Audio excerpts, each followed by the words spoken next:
Le comte de Monte Cristo, tome 3, partie 33 du livre audio, chapitre 77. Haydée. À peine les chevaux du comte avaient-ils tourné l'angle du boulevard qu'Albert se retourna vers le comte en éclatant d'un rire trop bruyant pour ne pas être un peu forcé. « Eh bien, lui dit-il, je vous demanderai, comme le roi Charles IX demandait à Catherine de Médicis après la Saint-Barthélemy, comment trouvez-vous que j'ai joué mon petit rôle ?»« À quel propos ?» demanda Monte Cristo.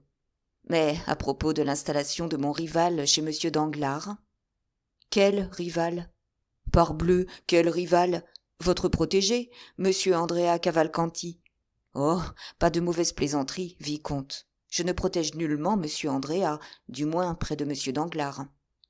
Et c'est le reproche que je vous ferais si le jeune homme avait besoin de protection. Mais, heureusement pour moi, il peut s'en passer. »« Comment ? Vous croyez qu'il fait sa cour ? » ?»« Je vous en réponds. Il roule des yeux de soupirant et module des sons d'amoureux. Il aspire à la main de la fière Eugénie. Tiens, je viens de faire un vers.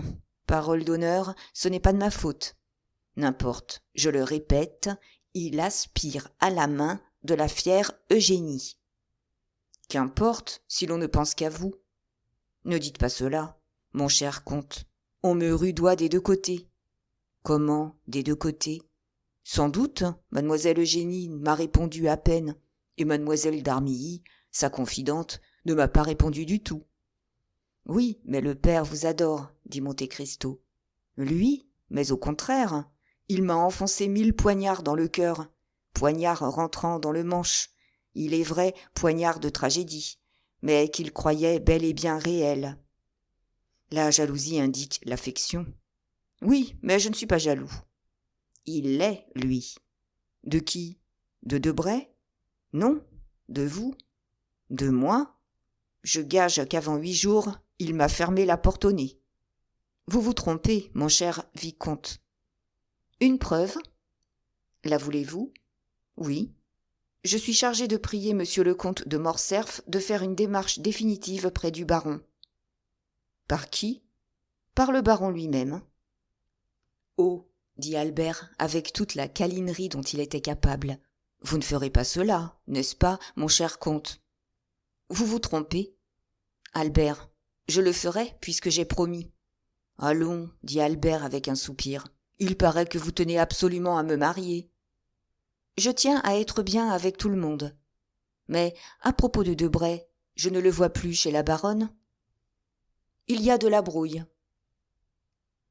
Avec madame ? Non, avec monsieur.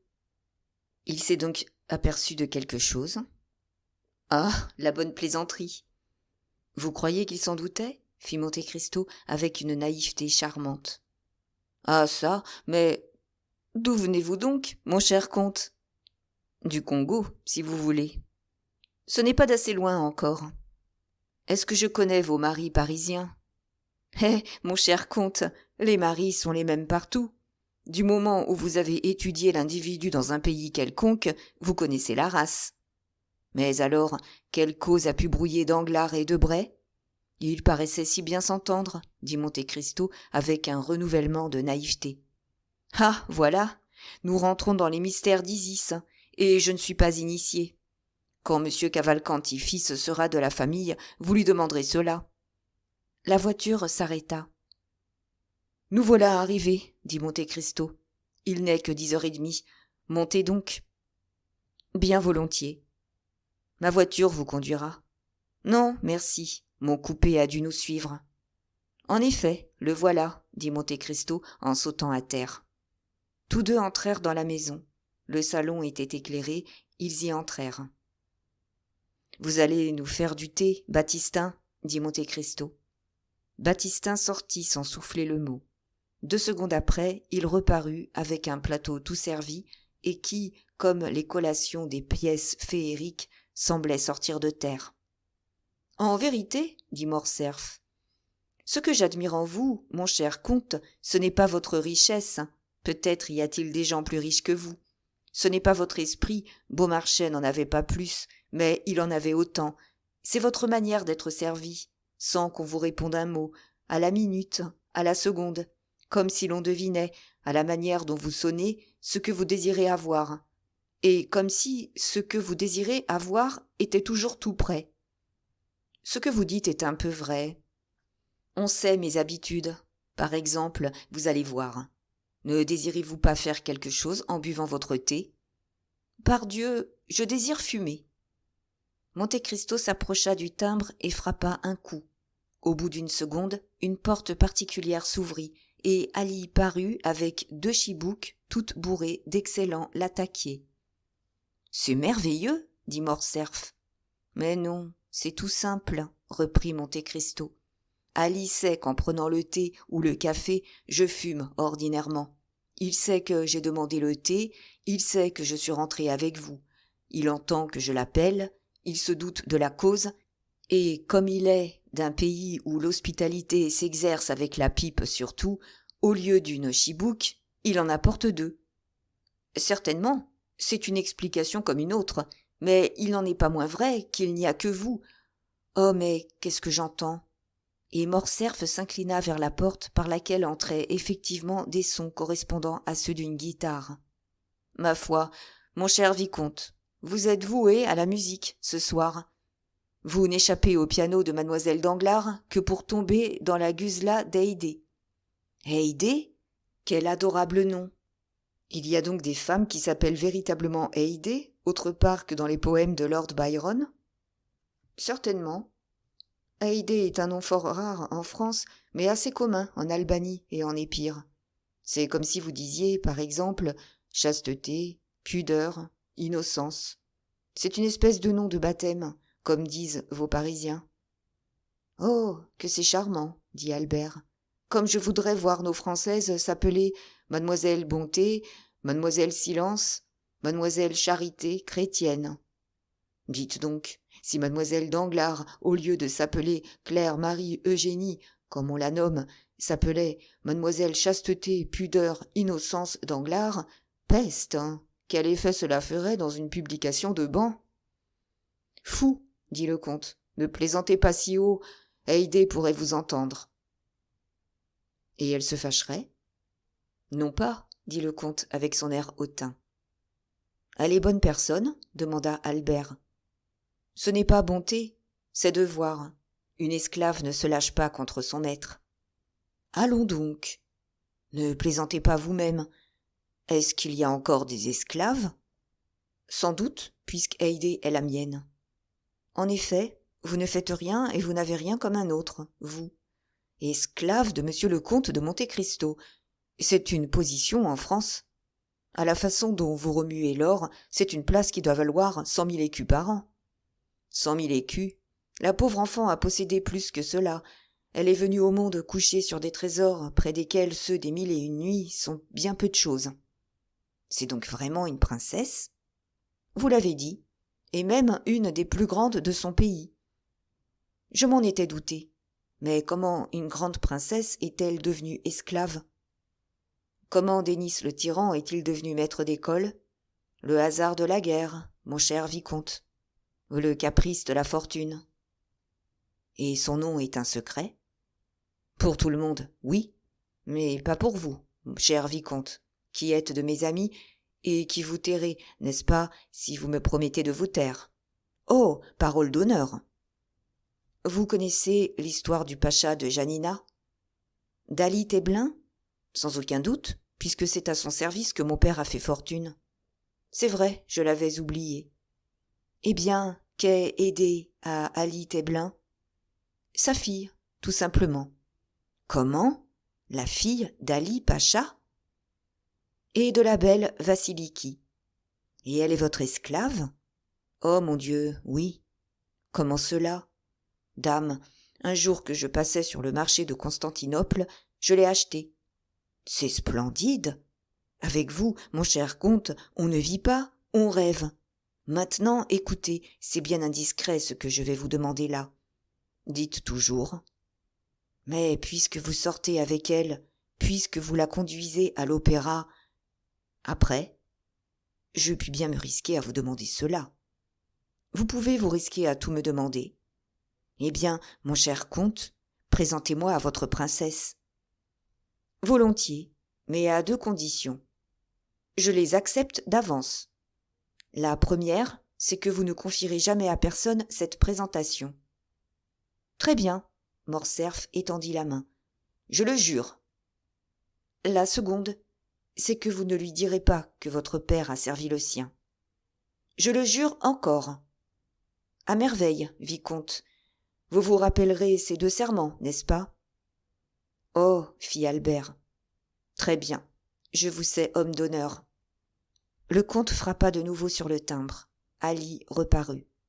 Préviens Haydée, lui dit-il, que je vais aller prendre le café chez elle, et fais-lui comprendre que je demande la permission de lui présenter un de mes amis. Ali s'inclina et sortit. Ainsi, c'est convenu. Pas de question directe, cher vicomte. Si vous désirez savoir quelque chose, demandez-le à moi, et je le demanderai à elle. C'est convenu. Ali reparut pour la 3e fois et tint la portière soulevée pour indiquer à son maître et à Albert qu'ils pouvaient passer. « Entrons, » dit Monte Cristo. Albert passa une main dans ses cheveux et frisa sa moustache. Le comte reprit son chapeau, mit ses gants et précéda Albert dans l'appartement que gardait, comme une sentinelle avancée, Ali, et que défendaient, comme un poste, les 3 femmes de chambre françaises commandées par Myrtho. Haydée attendait dans la première pièce, qui était le grand salon, avec de grands yeux dilatés par la surprise, car c'était la première fois qu'un autre homme que Monte Cristo pénétrait jusqu'à elle. Elle était assise sur un sofa, dans un angle, les jambes croisées sous elle, et s'était fait, pour ainsi dire, un nid dans les étoffes de soie rayées et brodées les plus riches de l'Orient. Près d'elle était l'instrument dont les sons l'avaient dénoncée. Elle était charmante ainsi. En apercevant Monte Cristo, elle se souleva avec ce double sourire de fille et d'amante qui n'appartenait qu'à elle. Monte Cristo alla à elle et lui tendit sa main sur laquelle, comme d'habitude, elle appuya ses lèvres. Albert était resté près de la porte, sous l'empire de cette beauté étrange qu'il voyait pour la première fois et dont on ne pouvait se faire aucune idée en France. « Qui m'amènes-tu » demanda en romaïque la jeune fille à Monte Cristo. « Un frère? Un ami? Une simple connaissance? Ou un ennemi ?»« Un ami, » dit Monte Cristo dans la même langue. « Son nom? Le comte Albert. C'est le même que j'ai tiré des mains des bandits à Rome. »« Dans quelle langue veux-tu que je lui parle ?» Monte Cristo se retourna vers Albert. « Savez-vous le grec moderne ?» demanda-t-il au jeune homme. « Hélas, » dit Albert, « pas même le grec ancien, mon cher comte. Jamais Homère et Platon n'ont eu de plus pauvres, et j'oserais même dire, de plus dédaigneux écoliers. »« Alors, » dit Haydée, prouvant par la demande qu'elle faisait elle-même qu'elle venait d'entendre la question de Monte Cristo et la réponse d'Albert. « Je parlerai en français ou en italien, si toutefois Monseigneur veut que je parle. » Monte Cristo réfléchit un instant. « Tu parleras en italien, » dit-il. Puis, se tournant vers Albert, « C'est fâcheux que vous n'entendiez pas le grec moderne ou le grec ancien, qu'Haydée parle tous 2 admirablement. La pauvre enfant va être forcée de vous parler italien, ce qui vous donnera peut-être une fausse idée d'elle. » Il fit un signe à Haydée. « Sois le bienvenu, ami, qui vient avec monseigneur et maître, » dit la jeune fille en excellant toscan, avec ce doux accent romain qui fait la langue de Dante aussi sonore que la langue d'Homère. « Ali, du café et des pipes. » Et Haydée fit de la main signe à Albert de s'approcher, tandis qu'Ali se retirait pour exécuter les ordres de sa jeune maîtresse.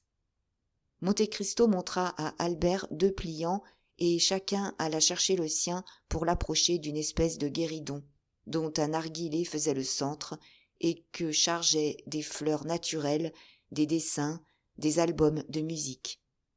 Ali rentra, apportant le café et les chibouks. Quant à M. Baptistin, cette partie de l'appartement lui était interdite. Albert repoussa la pipe que lui présentait le Nubien. Oh, prenez, prenez, dit Monte Cristo. Haydée est presque aussi civilisée qu'une Parisienne. Le Havane lui est désagréable parce qu'elle n'aime pas les mauvaises odeurs. Mais le tabac d'Orient est un parfum, vous le savez. Ali sortit.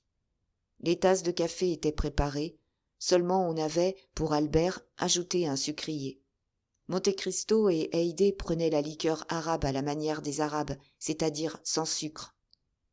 Haydée allongea la main et prit du bout de ses petits doigts rosés effilés la tasse de porcelaine du Japon qu'elle porta à ses lèvres avec le naïf plaisir d'un enfant qui boit ou mange une chose qu'il aime. En même temps, 2 femmes entrèrent, portant 2 autres plateaux chargés de glaces et de sorbets qu'elles déposèrent sur 2 petites tables destinées à cet usage. « Mon cher hôte, et vous, signora, dit Albert en italien, excusez ma stupéfaction. Je suis tout étourdi et c'est assez naturel. Voici que je retrouve l'Orient véritable, non point malheureusement tel que je l'ai vu, mais tel que je l'ai rêvé au sein de Paris. Tout à l'heure, j'entendais rouler des omnibus et tinter les sonnettes des marchands de limonade. Oh, signora, que ne sais-je parler le grec. Votre conversation, jointe à cet entourage féerique, me composerait une soirée dont je me souviendrai toujours. Je parle assez bien l'italien pour parler avec vous, monsieur, dit tranquillement Haydée. Et je ferai de mon mieux, si vous aimez l'Orient, pour que vous le retrouviez ici. De quoi puis-je parler? Demanda tout bas Albert à Monte Cristo. Mais de tout ce que vous voudrez, de son pays, de sa jeunesse, de ses souvenirs. Puis, si vous l'aimez mieux, de Rome, de Naples ou de Florence. Oh, dit Albert, ce ne serait pas la peine d'avoir une grecque devant soi pour lui parler de tout ce dont on parlerait à une Parisienne. Laissez-moi lui parler de l'Orient. Faites, mon cher Albert, c'est la conversation qui lui est la plus agréable. Albert se retourna vers Haydée. À quel âge la signora a-t-elle quitté la Grèce? Demanda-t-il. À 5 ans, répondit Haydée. Et vous vous rappelez votre patrie? Demanda Albert. Quand je ferme les yeux, je revois tout ce que j'ai vu. Il y a 2 regards, le regard du corps et le regard de l'âme. Le regard du corps peut oublier parfois, mais celui de l'âme se souvient toujours. Et quel est le temps le plus loin dont vous puissiez vous souvenir? Je marchais à peine. Ma mère, que l'on appelle Vassiliki veut dire royal, ajouta la jeune fille en relevant la tête. Ma mère me prenait par la main, et toutes 2 couvertes d'un voile, après avoir mis au fond de la bourse tout l'or que nous possédions, nous allions demander l'aumône pour les prisonniers, en disant « Celui qui donne aux pauvres prête à l'Éternel ». Puis, quand notre bourse était pleine, nous rentrions au palais, et, sans rien dire à mon père, nous envoyions tout cet argent qu'on nous avait donné, nous prenant pour des pauvres femmes, à l'égoumenos du couvent qui le répartissait entre les prisonniers. Et à cette époque, quel âge aviez-vous? 3 ans, dit Haydée. Alors, vous vous souvenez de tout ce qui s'est passé autour de vous depuis l'âge de 3 ans? De tout. Comte, dit tout bas Morcerf à Monte Cristo, vous devriez permettre à la signora de nous raconter quelque chose de son histoire. Vous m'avez défendu de lui parler de mon père, mais peut-être m'en parlera-t-elle, et vous n'avez pas idée combien je serais heureux d'entendre sortir son nom d'une si jolie bouche. Monte Cristo se tourna vers Haydée, et par un signe de sourcil qui lui indiquait d'accorder la plus grande attention à la recommandation qu'il allait lui faire, il lui dit en grec.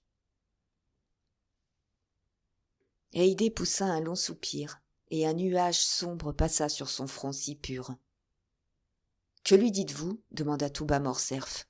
« Je lui répète que vous êtes un ami, et qu'elle n'a point à se cacher vis-à-vis de vous. » Ainsi, dit Albert, ce vieux pèlerinage pour les prisonniers est votre premier souvenir. Quel est l'autre? L'autre? Je me vois sous l'ombre des sycomores, près d'un lac, dont j'aperçois encore, à travers le feuillage, le miroir tremblant. Contre le plus vieux et le plus touffu, mon père était assis sur des coussins, et moi, faible enfant, tandis que ma mère était couchée à ses pieds, Je jouais avec sa barbe blanche qui descendait sur sa poitrine, et avec le cangiar à la poignée de diamants passé à sa ceinture.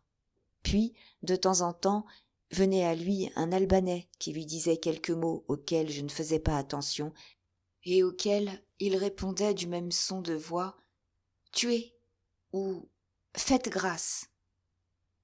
C'est étrange, dit Albert, d'entendre sortir de pareilles choses de la bouche d'une jeune fille autre part que sur un théâtre. Et en se disant « Ceci n'est point une fiction ». Et, demanda Albert, comment, avec cet horizon si poétique, comment, avec ce lointain merveilleux, trouvez-vous la France ? Je crois que c'est un beau pays, dit Haydée, mais je vois la France telle qu'elle est, car je la vois avec des yeux de femme, tandis qu'il me semble, au contraire, que mon pays, que je n'ai vu qu'avec des yeux d'enfant, est toujours enveloppé d'un brouillard lumineux ou sombre, selon que mes yeux le font une douce patrie ou un lieu d'amère souffrance. Si jeune, signora, dit Albert, cédant malgré lui à la puissance de la banalité, comment avez-vous pu souffrir ? Haydée tourna les yeux vers Monte Cristo, qui, avec un signe imperceptible, murmura « Épais ». Rien ne compose le fond de l'âme comme les premiers souvenirs. Et, à part les deux que je viens de vous dire, tous les souvenirs de ma jeunesse sont tristes. Parlez, parlez, signora, dit Albert. Je vous jure que je vous écoute avec un inexprimable bonheur. Haydée sourit tristement. Vous voulez donc que je passe à mes autres souvenirs, dit-elle. Je vous en supplie, dit Albert. Eh bien, j'avais 4 ans quand, un soir, je fus réveillée par ma mère. Nous étions au palais de Janina. Elle me prit sur les coussins où je reposais, et, en ouvrant mes yeux, je vis les siens remplis de grosses larmes. Elle m'emporta sans rien dire. En la voyant pleurer, j'allais pleurer aussi.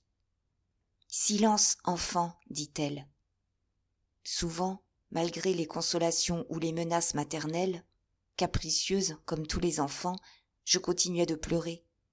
Mais, cette fois, il y avait dans la voix de ma pauvre mère une telle intonation de terreur que je me tus à l'instant même. Elle m'emportait rapidement. Je vis alors que nous descendions un large escalier. Devant nous, toutes les femmes de ma mère, portant des coffres, des sachets, des objets de parure, des bijoux, des bourses d'or, descendaient le même escalier, ou plutôt se précipitaient.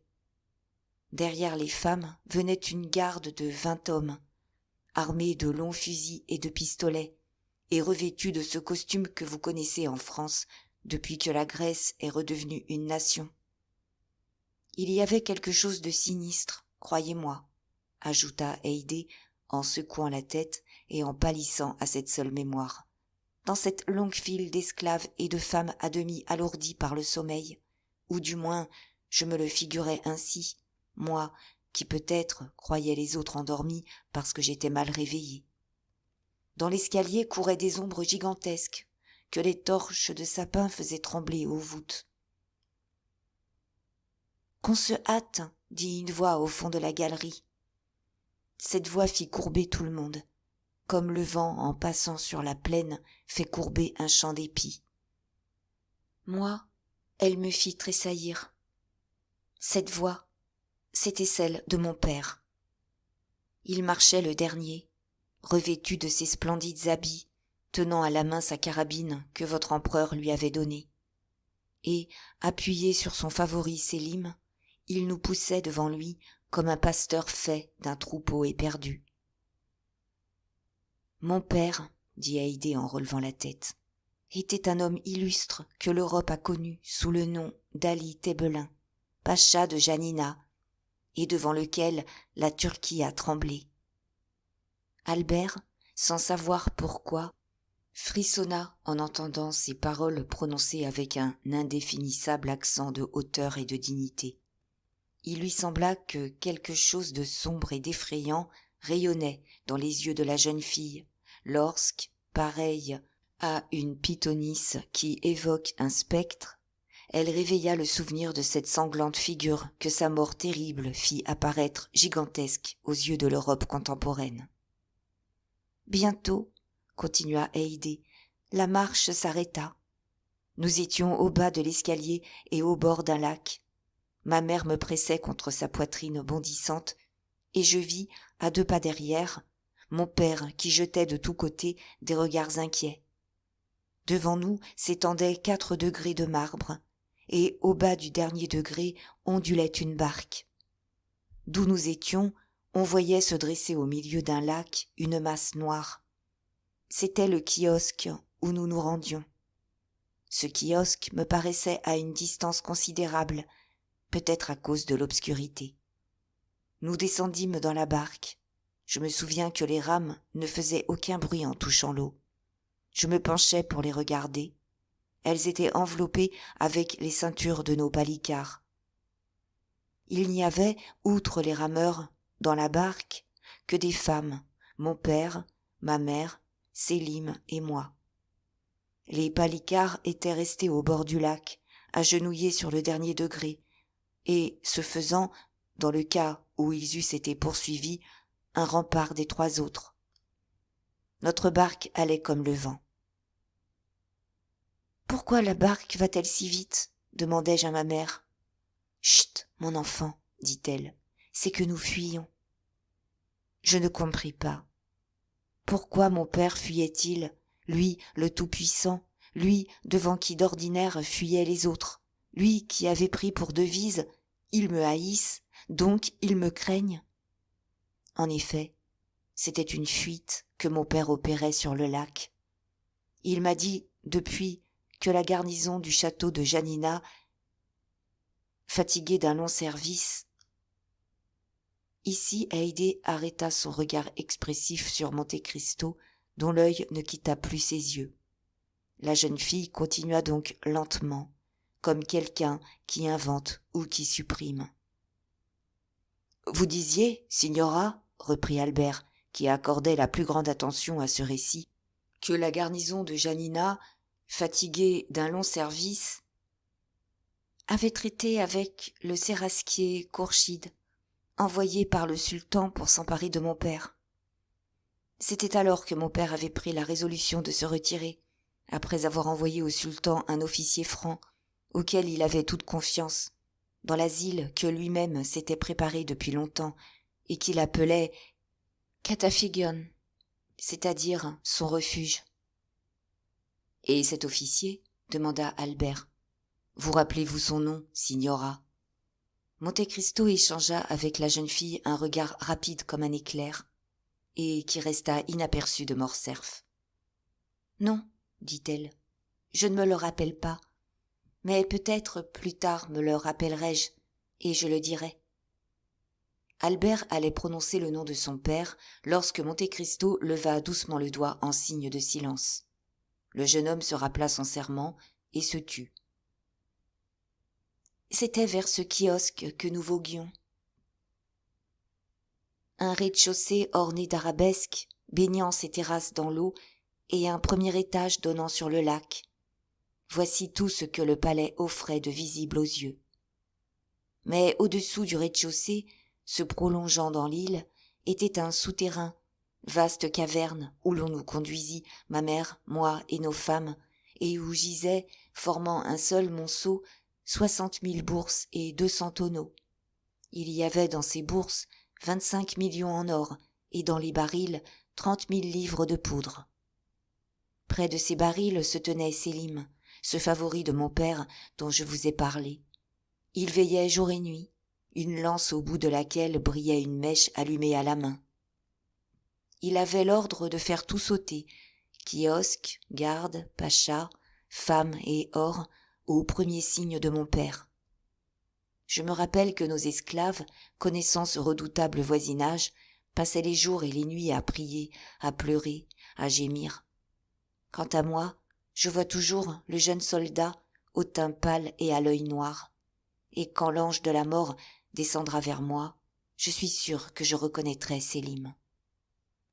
Je ne pourrais dire combien de temps nous restâmes ainsi. À cette époque, j'ignorais encore ce que c'était que le temps. Quelquefois, mais rarement, mon père nous faisait appeler, ma mère et moi, sur la terrasse du palais. C'étaient mes heures de plaisir à moi, qui ne voyais dans le souterrain que des ombres gémissantes et la lance enflammée de Sélim.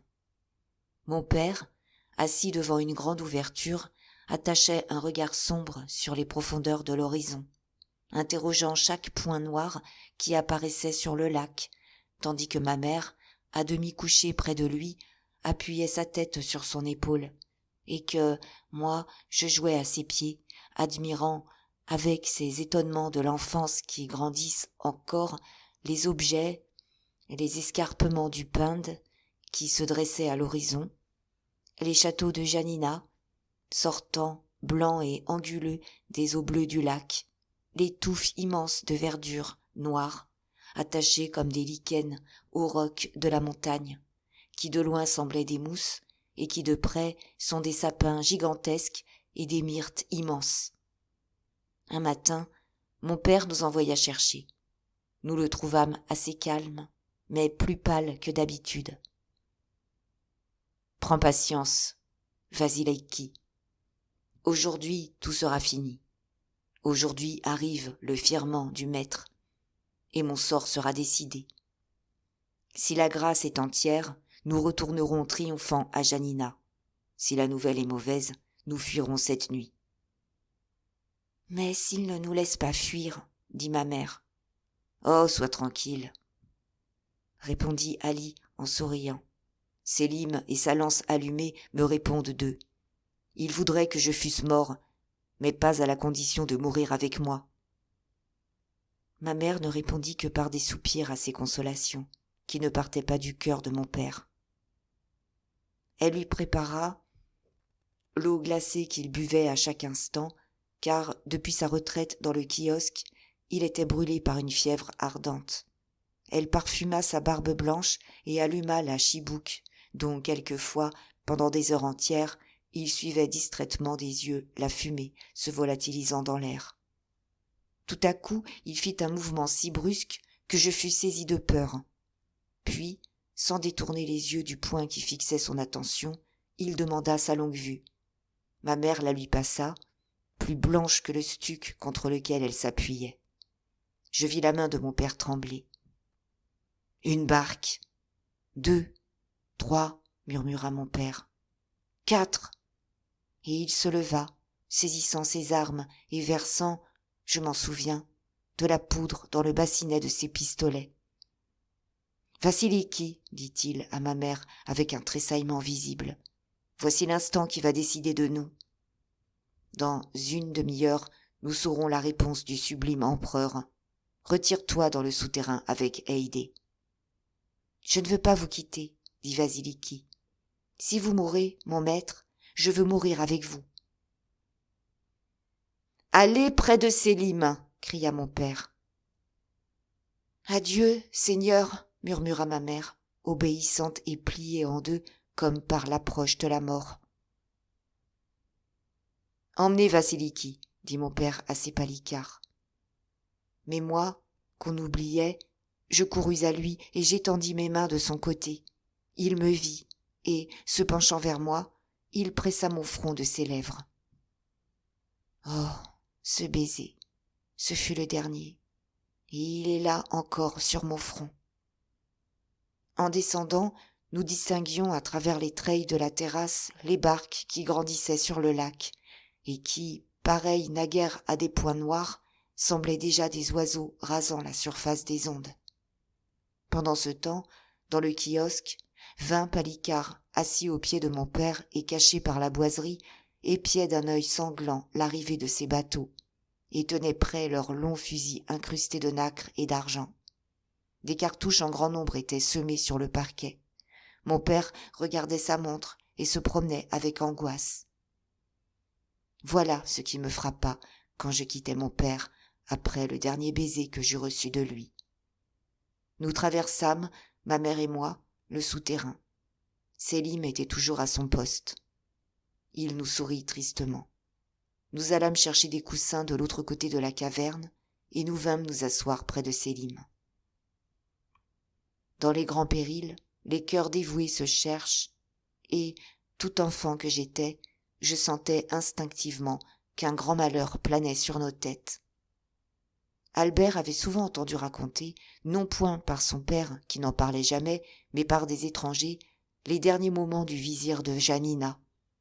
Il avait lu différents récits de sa mort, mais cette histoire, devenue vivante dans la personne et par la voix de la jeune fille, cet accent vivant et cette lamentable élégie, le pénétraient tout à la fois d'un charme et d'une horreur inexprimables.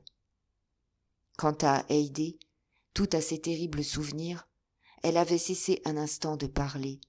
Son front, comme une fleur qui se penche un jour d'orage, s'était incliné sur sa main, et ses yeux, perdus vaguement, semblaient voir encore à l'horizon le Pinde verdoyant et les eaux bleues du lac de Janina, miroir magique qui reflétait le sombre tableau qu'elle esquissait. Monte Cristo la regardait avec une indéfinissable expression d'intérêt et de pitié. « Continue, ma fille, » dit le comte en langue romaïque. Haydée releva le front, comme si les mots sonores que venait de prononcer Monte Cristo l'eussent tiré d'un rêve, et elle reprit. Il était 4 heures du soir, mais bien que le jour fût pur et brillant au dehors, nous étions, nous, plongés dans l'ombre du souterrain. Une seule lueur brillait dans la caverne, pareille à une étoile tremblant au fond d'un ciel noir. C'était la mèche de Sélim. Ma mère était chrétienne, et elle priait. Sélim répétait de temps en temps ces paroles consacrées. Dieu est grand. Cependant, ma mère avait encore quelque espérance. En descendant, elle avait cru reconnaître le franc qui avait été envoyé à Constantinople et dans lequel mon père avait toute confiance, car il savait que les soldats du sultan français sont d'ordinaire nobles et généreux. Elle s'avança de quelques pas vers l'escalier et écouta. « Ils approchent, dit-elle, pourvu qu'ils apportent la paix et la vie. »« Que crains-tu, Vassiliki ?» répondit Sélim avec sa voix si suave et si fière à la fois. « S'ils n'apportent pas la paix, nous leur donnerons la mort. » Et il ravivait la flamme de sa lance avec un geste qui le faisait ressembler au Dionysos de l'antique Crète. Mais moi, qui étais si enfant et si naïve, j'avais peur de ce courage que je trouvais féroce et insensé, et je m'effrayais de cette mort épouvantable dans l'air et dans la flamme. Ma mère éprouvait les mêmes impressions, car je la sentais frissonner. « Mon Dieu, maman !» m'écriai-je. « Est-ce que nous allons mourir ?» Et à ma voix, les pleurs et les prières des esclaves redoublèrent. « Enfant, » me dit Vassiliki, « Dieu te préserve d'en venir à désirer cette mort que tu crains aujourd'hui. » Puis tout bas. « Sélim, dit-elle, quel est l'ordre du maître ?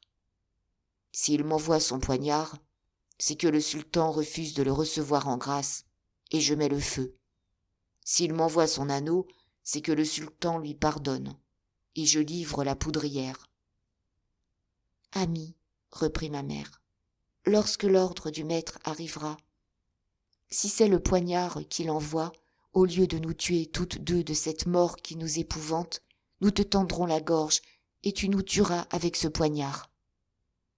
Oui, Vassiliki, répondit tranquillement Sélim.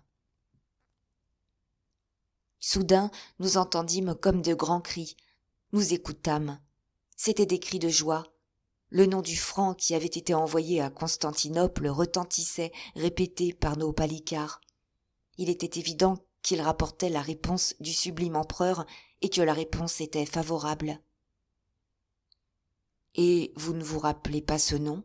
dit Morcerf, tout prêt à aider la mémoire de la narratrice. Monte Cristo lui fit un signe. « Je ne me le rappelle pas, » répondit Haydée. Le bruit redoublait.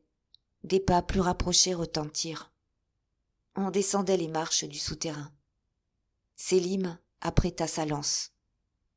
Bientôt une ombre apparut dans le crépuscule bleuâtre que formaient les rayons du jour pénétrant jusqu'à l'entrée du souterrain. « Qui es-tu » cria Sélim. « Mais, qui que tu sois, ne fais pas un pas de plus. »«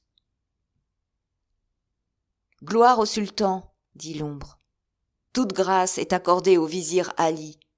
Et non seulement il a la vie sauve, mais on lui rend sa fortune et ses biens. » Ma mère poussa un cri de joie et me serra contre son cœur.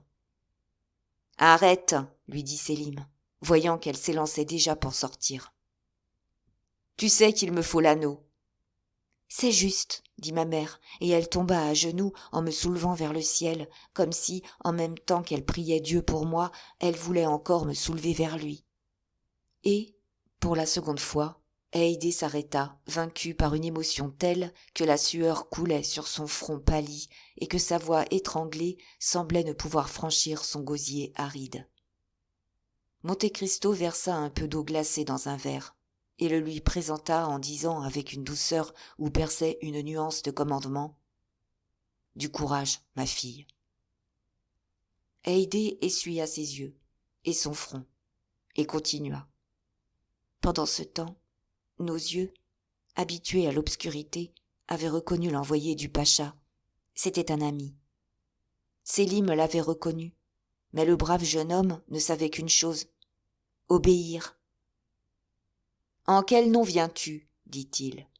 « Je viens au nom de notre maître, Ali Tebelin. »« Si tu viens au nom d'Ali, tu sais ce que tu dois me remettre. »« Oui, » dit l'envoyé, « et je t'apporte son anneau. » En même temps, il éleva sa main au-dessus de sa tête, mais il était trop loin, et il ne faisait pas assez clair pour que Sélim pût, d'où nous étions, distinguer et reconnaître l'objet qu'il lui présentait. « Je ne vois pas ce que tu tiens, » dit Sélim. « Approche, » dit le messager. « Où je m'approcherai, moi ? Ni l'un ni l'autre, » répondit le jeune soldat. « Dépose à la place où tu es, et sous ce rayon de lumière, l'objet que tu me montres. Et retire-toi jusqu'à ce que je l'aie vu. »« Soit, » dit le messager. Et il se retira après avoir déposé le signe de reconnaissance à l'endroit indiqué. Et notre cœur palpitait, car l'objet nous paraissait être effectivement un anneau. Seulement, était-ce l'anneau de mon père ? Sélim, tenant toujours à la main sa mèche enflammée, vint à l'ouverture, s'inclina radieux sous le rayon de lumière et ramassa le signe. « L'anneau du maître, » dit-il en le baisant, « c'est bien. » Et, renversant la mèche contre terre, il marcha dessus et l'éteignit. Le messager poussa un cri de joie et frappa dans ses mains. À ce signal, 4 soldats du séraskier Kourchid accoururent, et Sélim tomba, percé de 5 coups de poignard. Chacun avait donné le sien. Et cependant, ivres de leur crime, quoique encore pâles de peur, ils se ruèrent dans le souterrain, cherchant partout s'il y avait du feu, et se roulant sur les sacs d'or. Pendant ce temps, ma mère me saisit entre ses bras, et, agile, bondissant par des sinuosités connues de nous seuls, elle arriva jusqu'à un escalier dérobé du kiosque, dans lequel régnait un tumulte effrayant. Les salles basses étaient entièrement peuplées par les tchodoars de Kourchid, c'est-à-dire par nos ennemis. Au moment où ma mère allait pousser la petite porte, nous entendîmes retentir, terrible et menaçante, la voix du pacha. Ma mère colla son œil aux fentes des planches. Une ouverture se trouva par hasard devant le mien, et je regardais. « Que voulez-vous » disait mon père à des gens qui tenaient un papier avec des caractères d'or à la main.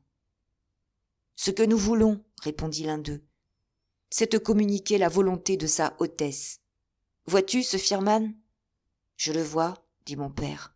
« Eh bien, lis, il demande ta tête. » Mon père poussa un éclat de rire plus effrayant que n'eût été une menace. Il n'avait pas encore cessé, que 2 coups de pistolet étaient partis de ses mains et avaient tué 2 hommes. Les palicares, qui étaient couchés tout autour de mon père, la face contre le parquet, se levèrent alors et firent feu. La chambre se remplit de bruit, de flammes et de fumée.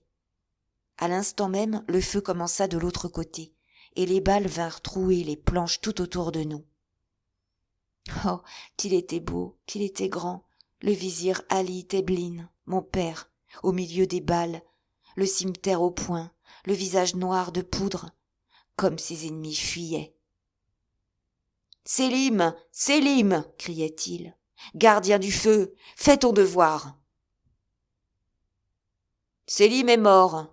répondit une voix qui semblait sortir des profondeurs du kiosque. « Et toi, monseigneur Ali, tu es perdu !» En même temps, une détonation sourde se fit entendre, et le plancher vola en éclats tout autour de mon père. Les tchodoars tiraient à travers le parquet. 3 ou 4 palikares tombèrent frappés de bas en haut par des blessures qui leur labouraient tout le corps. Mon père rugit, enfonça ses doigts par les trous des balles et arracha une planche tout entière. Mais en même temps, par cette ouverture, 20 coups de feu éclatèrent, et la flamme, sortant comme du cratère d'un volcan, gagna les tentures qu'elle dévora.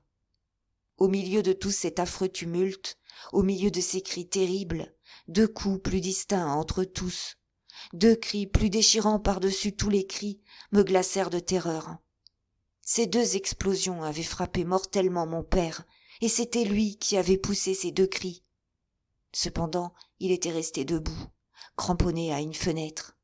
Ma mère secouait la porte pour aller mourir avec lui, mais la porte était fermée en dedans. Tout autour de lui, les palikares se tordaient dans les convulsions de l'agonie. 2 ou 3, qui étaient sans blessure ou blessés légèrement, s'élancèrent par les fenêtres.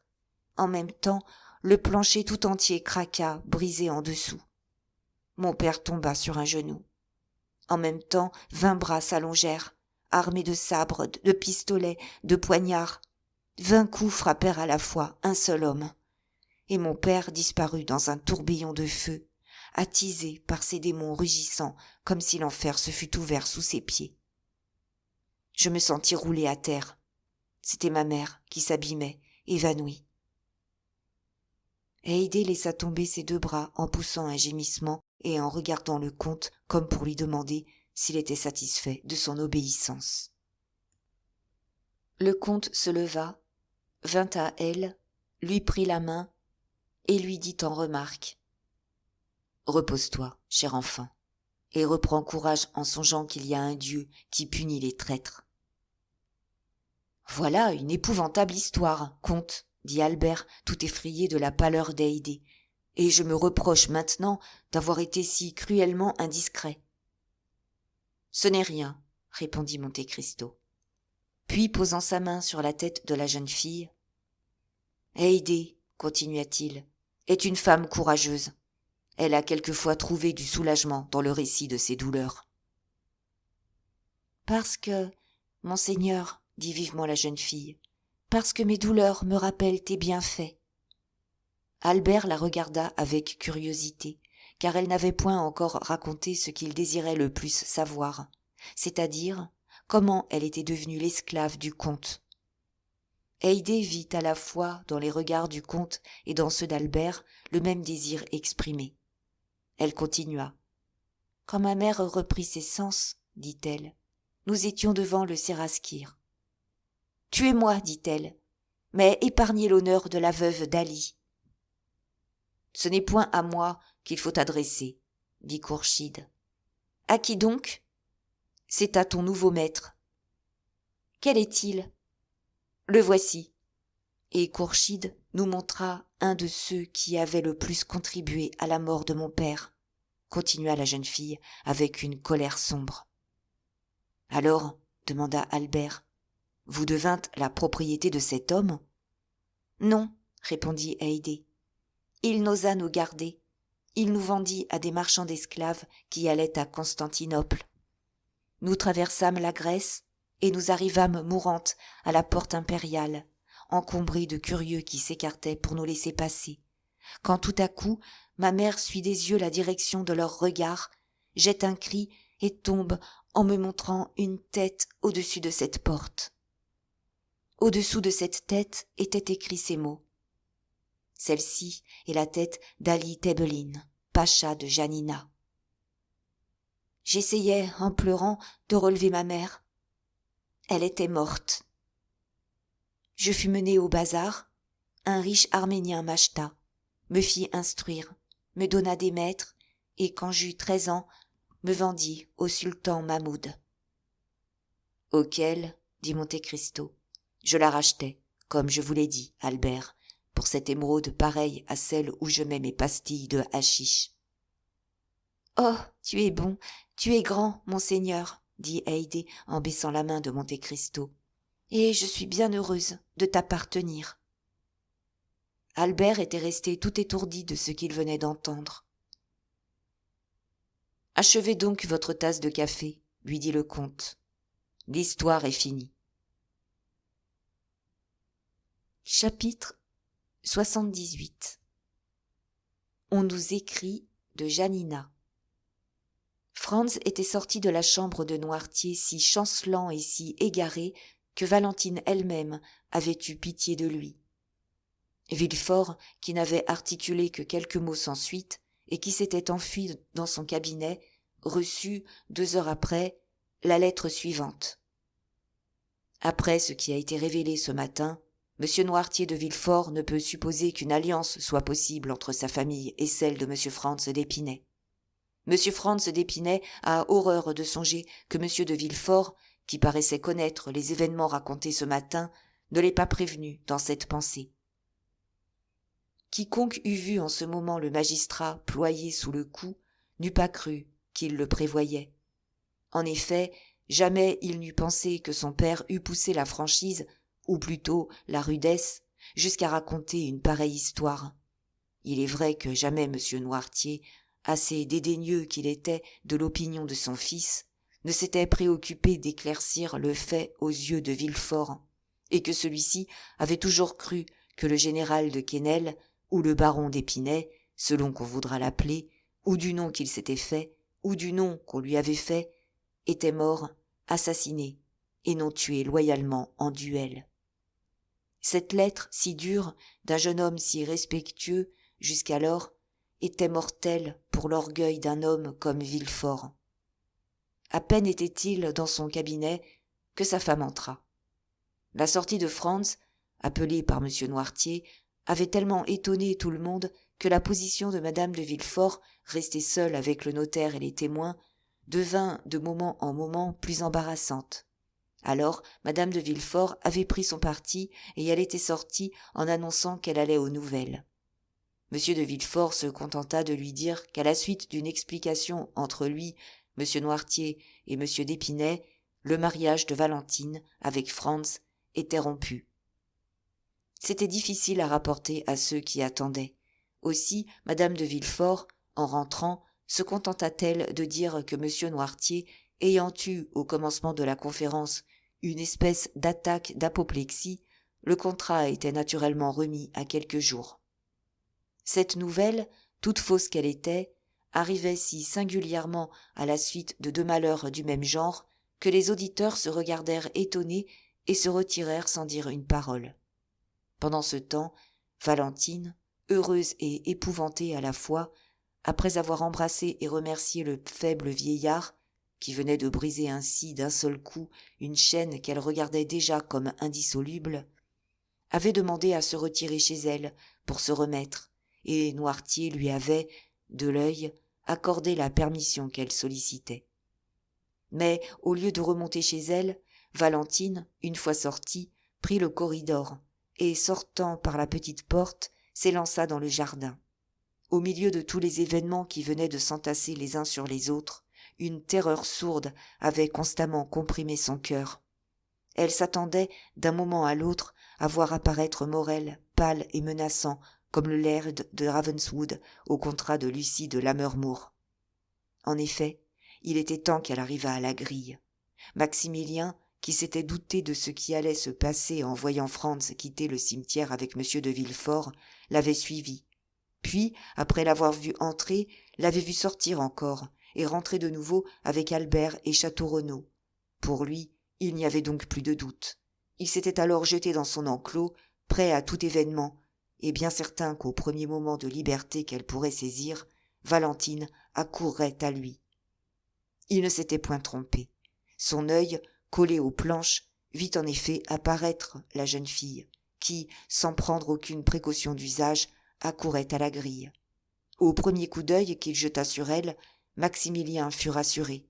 Au premier mot qu'elle prononça, il bondit de joie. « Sauvée !» dit Valentine. « Sauvée !» répéta Morel, nous pouvant croire à un pareil bonheur. « Mais par qui, sauvée ?»« Par mon grand-père. Oh, aimez-le bien, Morel !» Morel jura d'aimer le vieillard de toute son âme, et ce serment ne lui coûtait point à faire, car, dans ce moment, il ne se contentait pas de l'aimer comme un ami ou comme un père, il l'adorait comme un dieu. « Mais comment cela s'est-il fait ?» demanda Morel. « Quel moyen étrange a-t-il employé ?» Valentine ouvrait la bouche pour tout raconter, mais elle songea qu'il y avait au fond de tout cela un secret terrible qui n'était point à son grand-père seulement. « Plus tard, dit-elle, je vous raconterai tout cela. Mais quand ? Quand je serai votre femme. » C'était mettre la conversation sur un chapitre qui rendait Morel facile à tout entendre. Aussi, il entendit même qu'il devait se contenter de ce qu'il savait et que c'était assez pour un jour. Cependant, il ne consentit à se retirer que sur la promesse qu'il verrait Valentine le lendemain soir. Valentine promit ce que voulut Morel. Tout était changé à ses yeux, et certes, il lui était moins difficile de croire maintenant qu'elle épouserait Maximilien que de croire une heure auparavant qu'elle n'épouserait pas Franz. Pendant ce temps, Madame de Villefort était montée chez Noirtier. Noirtier la regarda de cet œil sombre et sévère avec lequel il avait coutume de la recevoir.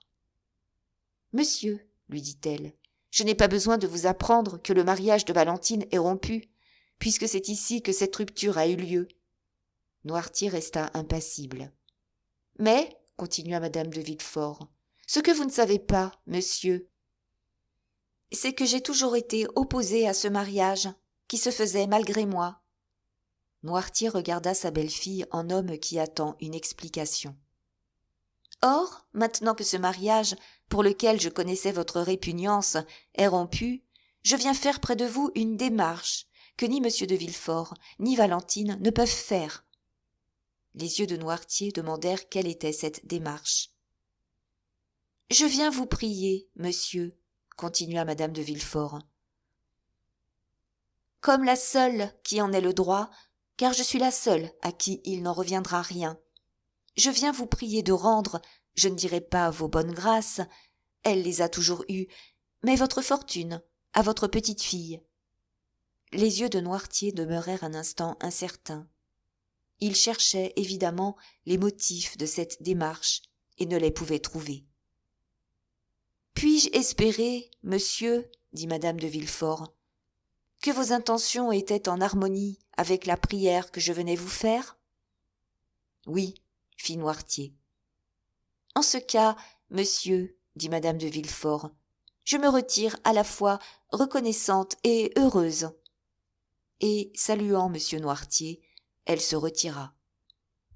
En effet, dès le lendemain, Noirtier fit venir le notaire. Le premier testament fut déchiré et un nouveau fut fait, dans lequel il laissa toute sa fortune à Valentine, à la condition qu'on ne la séparerait pas de lui. Quelques personnes alors calculèrent de par le monde que Madame de Villefort, héritière du marquis et de la marquise de Saint-Méran, et, rentrée en la grâce de son grand-père, aurait un jour bien près de 300 000 livres de rente. Tandis que ce mariage se rompait chez les Villefort, monsieur le comte de Morcerf avait reçu la visite de Monte Cristo, et, pour montrer son empressement à Danglars, il endossait son grand uniforme de lieutenant général qu'il avait fait orner de toutes ses croix et demandait ses meilleurs chevaux. Ainsi paré, il se rendit rue de la Chaussée-d'Antin et se fit annoncer à Danglars, qui faisait son relevé de fin de mois. Ce n'était pas le moment où, depuis quelque temps, il fallait prendre le banquier pour le trouver de bonne humeur. Aussi, à l'aspect de son ancien ami, Danglars prit son air majestueux et s'établit carrément dans son fauteuil. Morcerf, si empesé d'habitude, avait emprunté au contraire un air riant et affable. En conséquence, À peu près sûr qu'il était que son ouverture allait recevoir un bon accueil, il ne fit point de diplomatie, et, arrivant au but d'un seul coup, « Baron, dit-il, me voici. Depuis longtemps nous tournons autour de nos paroles d'autrefois. » Morcerf s'attendait, à ces mots, à voir s'épanouir la figure du banquier, dont il attribuait le rembrunissement à son silence. Mais, au contraire, cette figure devint, ce qui était presque incroyable, plus impassible et plus froide encore. Voilà pourquoi Morcerf s'était arrêté au milieu de sa phrase. « Quelle parole, monsieur le comte ?» demanda le banquier, comme s'il cherchait vainement dans son esprit l'explication de ce que le général voulait dire. « Oh, dit le comte, vous êtes formaliste, mon cher monsieur, et vous me rappelez que le cérémonial doit se faire selon tous les rites. Très bien, ma foi. Pardonnez-moi, comme je n'ai qu'un fils, et que c'est la première fois que je songe à le marier. J'en suis encore à mon apprentissage. Allons, je m'exécute. » Et Morcerf, avec un sourire forcé, se leva, fit une profonde révérence à Danglars, et lui dit « Monsieur le baron, j'ai l'honneur de vous demander la main de mademoiselle Eugénie Danglars, votre fille, pour mon fils le vicomte Albert de Morcerf. » Mais Danglars, au lieu d'accueillir ces paroles avec une faveur que Morcerf pouvait espérer de lui, fronça le sourcil et, sans inviter le comte, qui était resté debout, à s'asseoir. « Monsieur le comte, dit-il, avant de vous répondre, j'aurais besoin de réfléchir. »« De réfléchir ?» reprit Morcerf de plus en plus étonné. « N'avez-vous pas eu le temps de réfléchir depuis tantôt 8 ans que nous causâmes de ce mariage pour la première fois ? » « Monsieur le comte, dit Danglars, tous les jours il arrive des choses qui font que les réflexions que l'on croyait faites sont à refaire. »« Comment cela ?» demanda Morcerf. « Je ne vous comprends plus, baron. »« Je veux dire, monsieur, que depuis 15 jours, de nouvelles circonstances... »« Permettez, dit Morcerf. Est-ce ou n'est-ce pas une comédie que nous jouons ? » ?»« Comment cela, une comédie ? » ?»« Oui. Expliquons-nous catégoriquement. » »« Je ne demande pas mieux. »« Vous avez vu monsieur de Monte Cristo ? » ?»« Je le vois très souvent, dit Danglars, en secouant son jabot. C'est un de mes amis. »« Eh bien, une des dernières fois que vous l'avez vu, vous lui avez dit que je semblais oublieux, irrésolu, à l'endroit de ce mariage. »« C'est vrai. »« Eh bien, me voici. Je ne suis ni oublieux, ni irrésolu. Vous le voyez, puisque je viens vous sommer de tenir votre promesse. » Danglars ne répondit pas. « Avez-vous sitôt changé d'avis ? » ajouta Morcerf. « Ou n'avez-vous provoqué ma demande que pour vous donner le plaisir de m'humilier ?» Danglars comprit que, s'il continuait la conversation sur le ton qu'il l'avait entreprise, la chose pourrait mal tourner pour lui. « Monsieur le comte, dit-il, vous devez être à bon droit surpris de ma réserve, je comprends cela.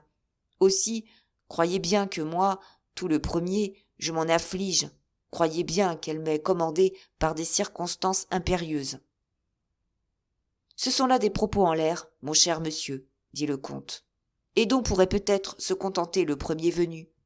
Mais le comte de Morcerf n'est pas le premier venu, et quand un homme comme lui vient trouver un autre homme, lui rappelle la parole donnée, et que cet homme manque à sa parole, il a le droit d'exiger en place qu'on lui donne au moins une bonne raison. » Danglars était lâche, mais il ne le voulait point paraître.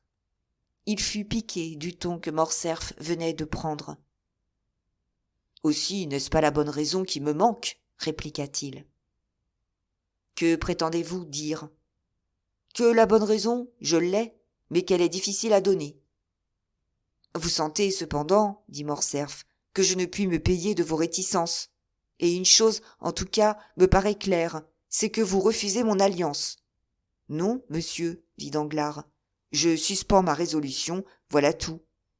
Mais vous n'avez cependant pas la prétention, je le suppose, de croire que je souscrive à vos caprices, au point d'attendre tranquillement et humblement le retour de vos bonnes grâces.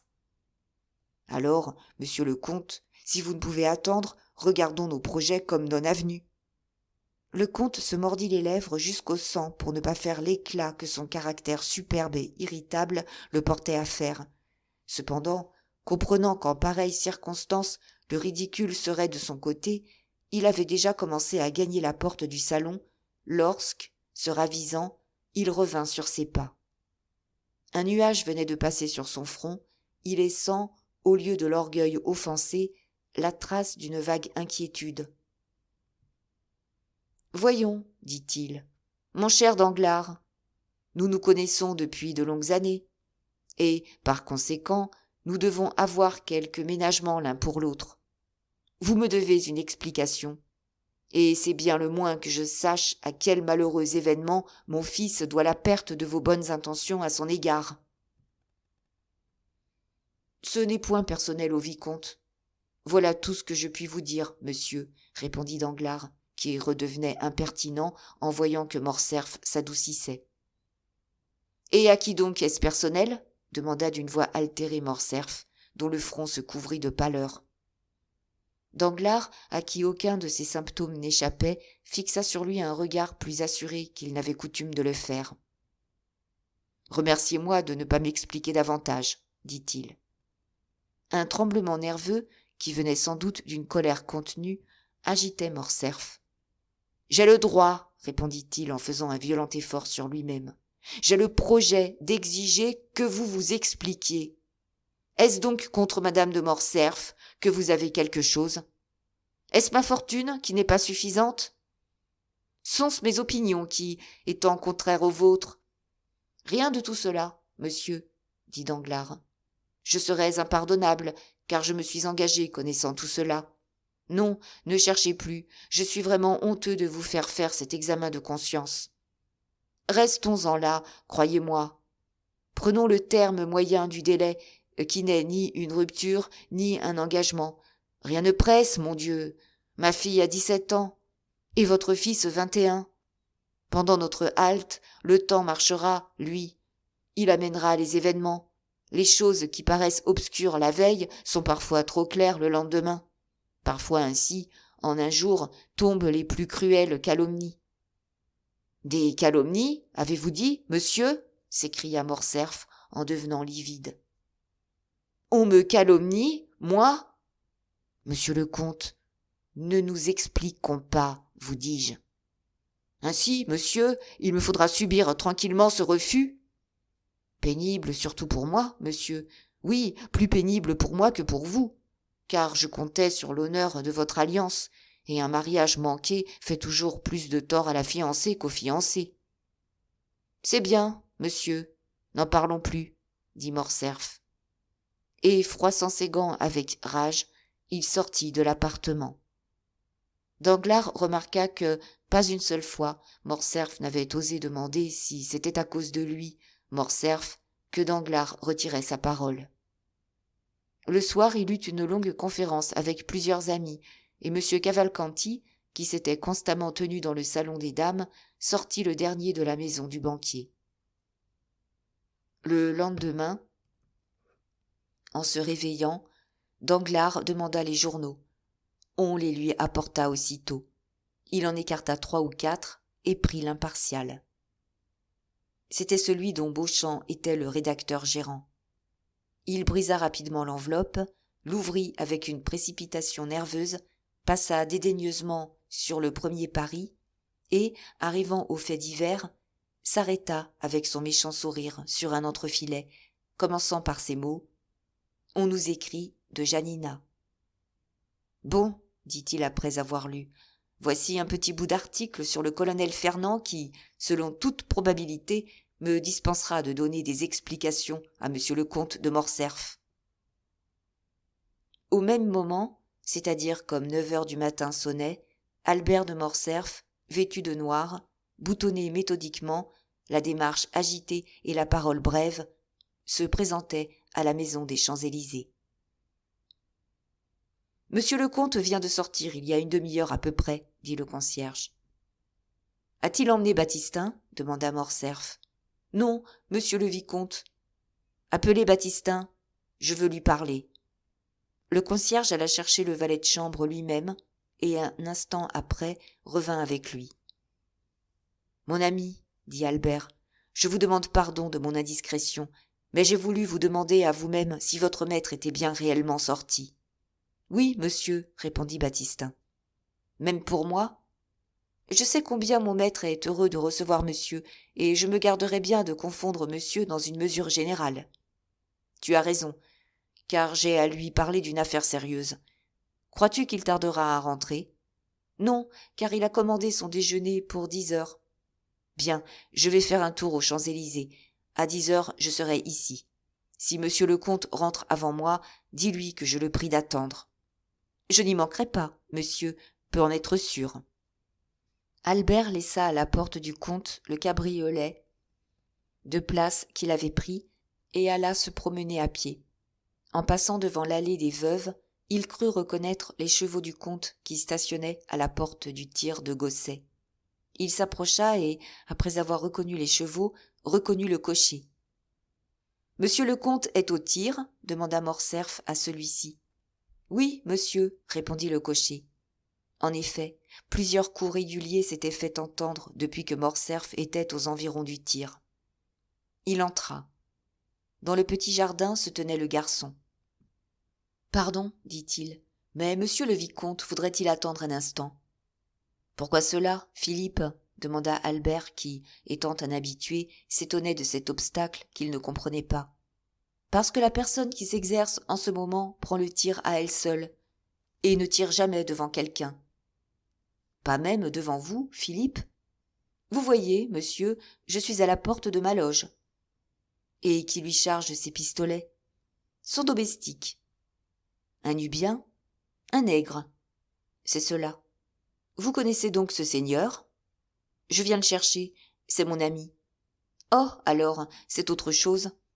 Je vais entrer pour le prévenir. » Et Philippe, poussé par sa propre curiosité, entra dans la cabane de planches. Une seconde après, Monte Cristo parut sur le seuil.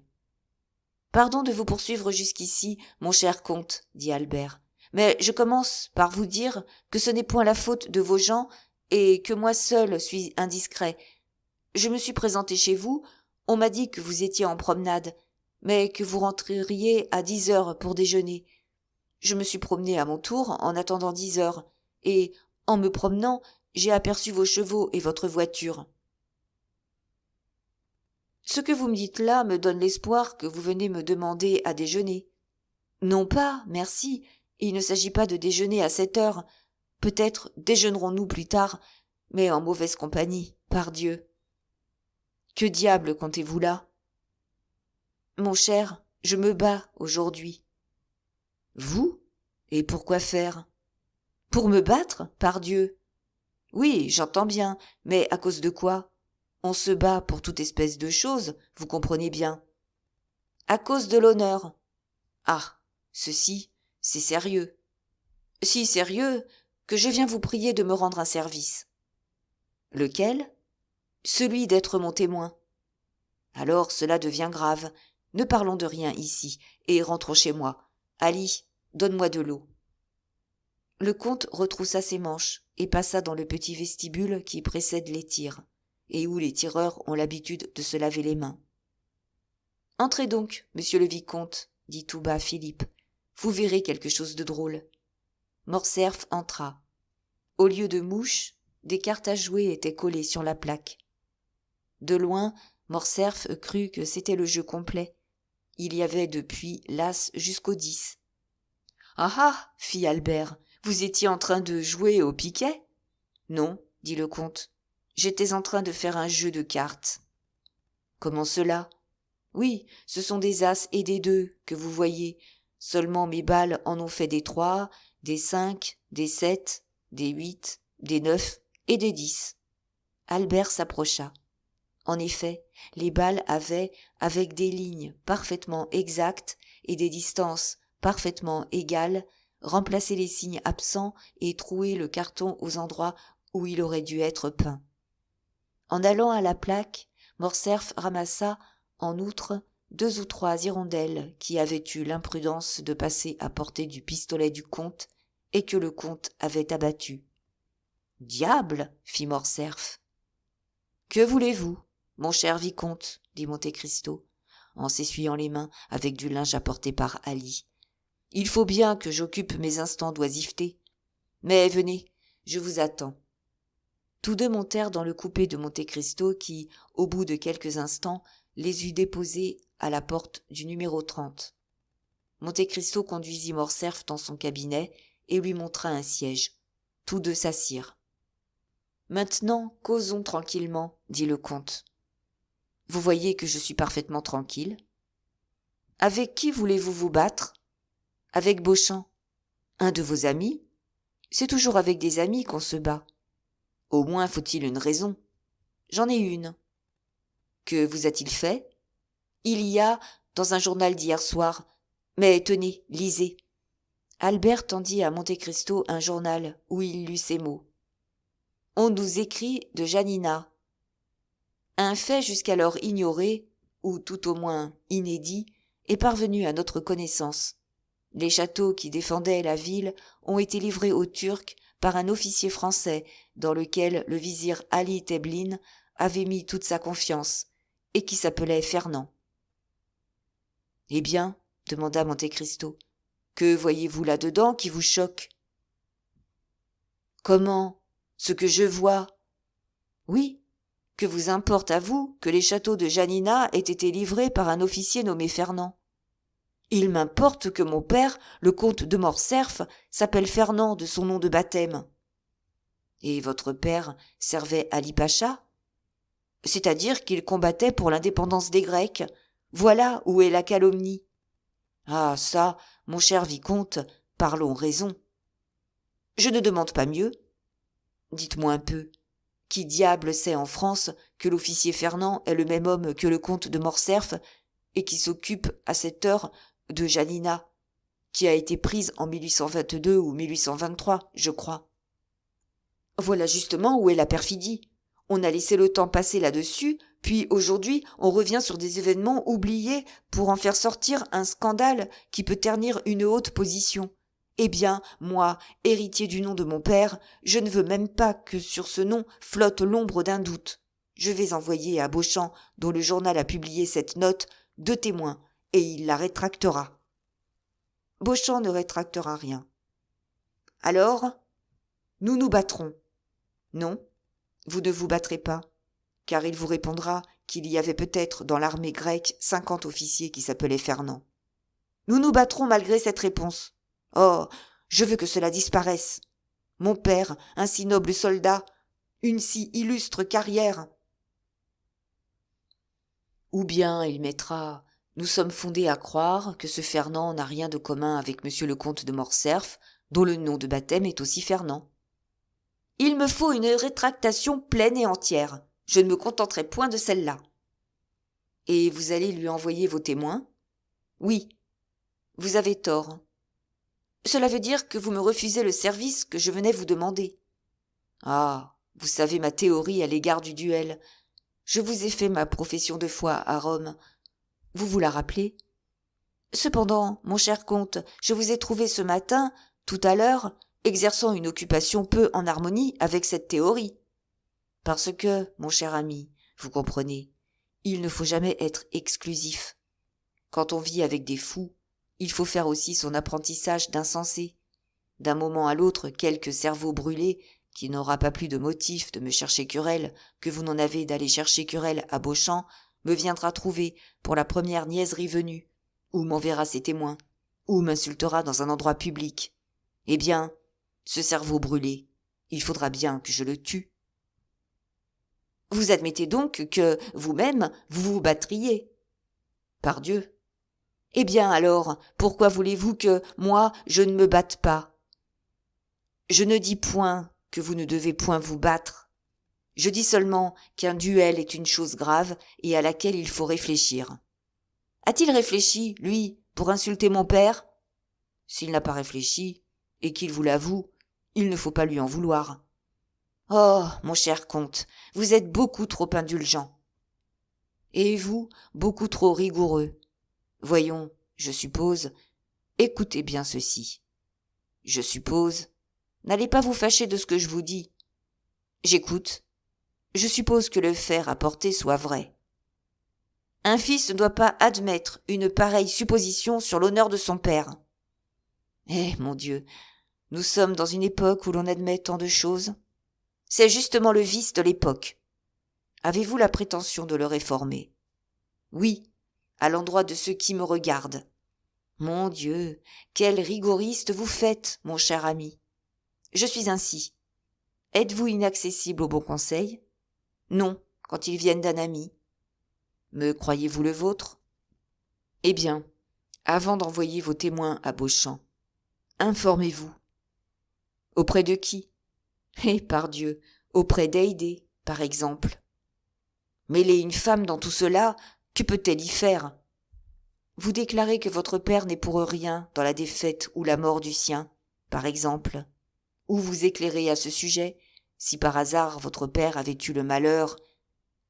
Je vous ai déjà dit, mon cher comte, que je ne pouvais admettre une pareille supposition. Vous refusez donc ce moyen? Je le refuse. Absolument? Absolument. Alors, un dernier conseil. Soit, mais le dernier.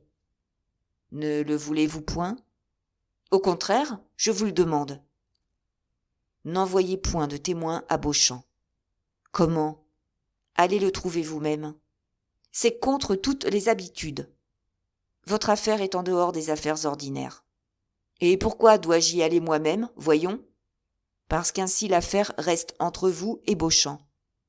Expliquez-vous. Sans doute. Si Beauchamp est disposé à se rétracter, il faut lui laisser le mérite de la bonne volonté. La rétraction n'en sera pas moins faite. S'il refuse, au contraire, il sera temps de mettre 2 étrangers dans votre secret. Ce ne seront pas 2 étrangers, ce seront 2 amis. Les amis d'aujourd'hui sont les ennemis de demain. Oh, par exemple, témoin Beauchamp. Ainsi je vous recommande la prudence. Ainsi vous croyez que je dois aller trouver Beauchamp moi-même? Oui. Seul? Seul. Quand on veut obtenir quelque chose de l'amour-propre d'un homme, il faut sauver à l'amour-propre de cet homme jusqu'à l'apparence de la souffrance. Je crois que vous avez raison. Ah, c'est bien heureux. J'irai seul. Allez, mais vous feriez encore mieux de n'y point aller du tout. C'est impossible. Faites donc ainsi. Ce sera toujours mieux que ce que vous vouliez faire.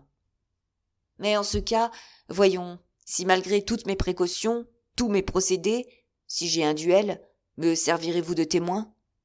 Mon cher vicomte, dit Monte Cristo avec une gravité suprême, vous avez dû voir qu'en temps et lieu, j'étais tout à votre dévotion. Mais le service que vous me demanderez là sort du cercle de ceux que je puis vous rendre.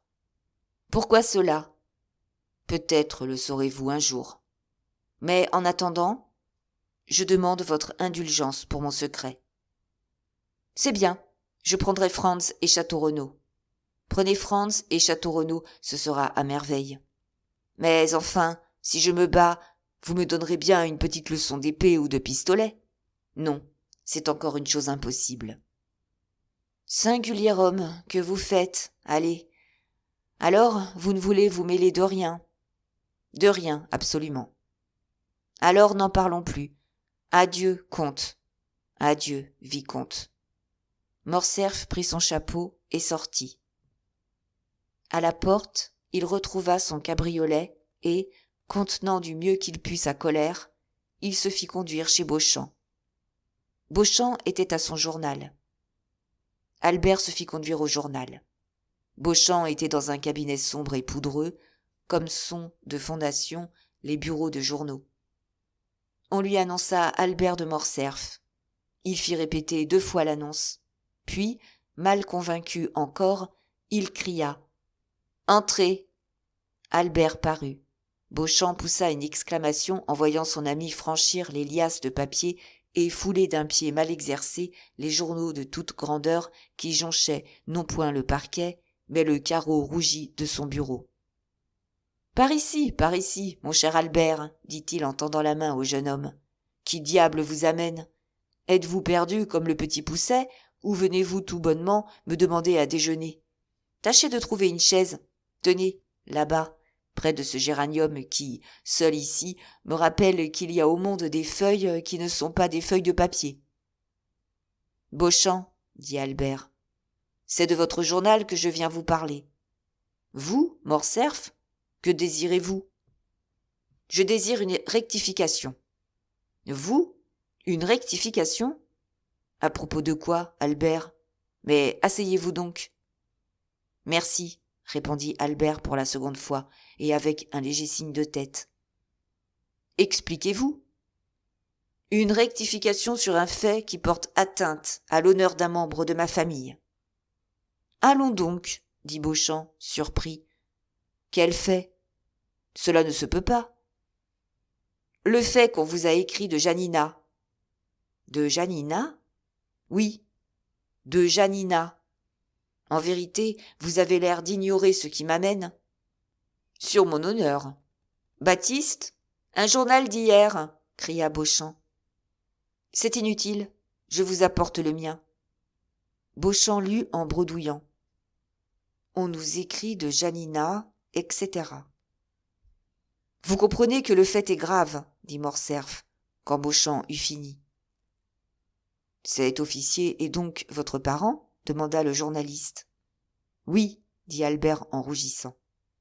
Eh bien, que voulez-vous que je fasse pour vous être agréable? Dit Beauchamp avec douceur. Je voudrais, mon cher Beauchamp, que vous rétractassiez ce fait. Beauchamp regarda Albert avec une attention qui annonçait assurément beaucoup de bienveillance. Voyons, dit-il, cela va nous entraîner dans une longue causerie, car c'est toujours une chose grave qu'une rétractation. Asseyez-vous, je vais relire ces 3 ou 4 lignes. Albert s'assit, et Beauchamp relut les lignes incriminées par son ami avec plus d'attention que la première fois. Eh bien, vous le voyez, dit Albert avec fermeté, avec rudesse même. On a insulté dans votre journal quelqu'un de ma famille, et je veux une rétractation. Vous voulez? Oui, je veux. Permettez-moi de vous dire que vous n'êtes point parlementaire, mon cher vicomte. Je ne veux point l'être, répliqua le jeune homme en se levant. Je poursuis la rétractation d'un fait que vous avez énoncé hier, et je l'obtiendrai. Vous êtes assez mon ami, continua Albert les lèvres serrées, voyant que Beauchamp, de son côté, commençait à relever sa tête dédaigneuse. Vous êtes assez mon ami, et, comme tel, vous me connaissez assez, je l'espère, pour comprendre ma ténacité en pareille circonstance. Si je suis votre ami, Morcerf, vous finirez par me le faire oublier avec des mots pareils à ceux de tout à l'heure. Mais voyons, ne nous fâchons pas, ou du moins, pas encore. Vous êtes inquiet, irrité, piqué. Voyons, quel est ce parent qu'on appelle Fernand? C'est mon père, tout simplement, dit Albert. Monsieur Fernand Mondego, comte de Morcerf, un vieux militaire qui a vu 20 champs de bataille et dont on voudrait couvrir les nobles cicatrices avec la fange impure ramassée dans le ruisseau. C'est votre père? Dit Beauchamp. Alors c'est autre chose. Je conçois votre indignation, mon cher Albert. Relisons donc. Et il relut la note, en pesant cette fois sur chaque mot. Mais où voyez-vous, demanda Beauchamp, que le Fernand du journal soit votre père? Nulle part. Je le sais bien. Mais d'autres le verront. C'est pour cela que je veux que le fait soit démenti. Au mot « je veux », Beauchamp leva les yeux sur Morcerf, et, les baissant presque aussitôt, il demeura un instant pensif. « Vous démentirez ce fait, n'est-ce pas, Beauchamp ?» répéta Morcerf avec une colère croissante, quoique toujours concentrée. « Oui, dit Beauchamp. « À la bonne heure, dit Albert. « Mais quand je me serai assuré que le fait est faux. »« Comment ?»« Oui, la chose vaut la peine d'être éclaircie, et je l'éclaircirai. »« Mais que voyez-vous donc à éclaircir dans tout cela, monsieur ?» dit Albert, hors de toute mesure. « Si vous ne croyez pas que ce soit mon père, dites-le tout de suite. Si vous croyez que ce soit lui, Rendez-moi raison de cette opinion. » Beauchamp regarda Albert avec ce sourire qui lui était particulier et qui savait prendre la nuance de toutes les passions. « Monsieur, reprit-il, puisque monsieur il y a, si c'est pour me demander raison que vous êtes venu, il fallait le faire d'abord, et ne point venir me parler d'amitié et d'autres choses oiseuses, comme celles que j'ai la patience d'entendre depuis une demi-heure. Est-ce bien sur ce terrain que nous allons marcher désormais, voyons ? Oui, si vous ne rétractez pas l'infâme calomnie. Un moment. Pas de menaces, s'il vous plaît, monsieur Albert Mondego, vicomte de Morcerf. Je n'en souffre pas de mes ennemis, à plus forte raison de mes amis.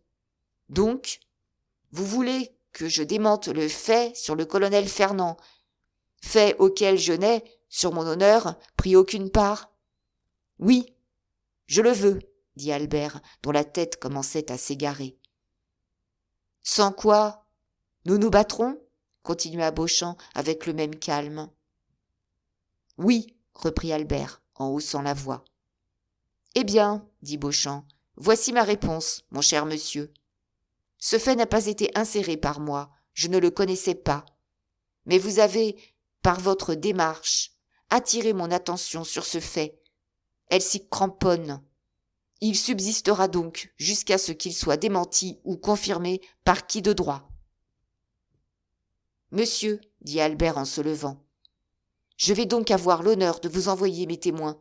Vous discuterez avec eux le lieu et les armes. Parfaitement, mon cher monsieur.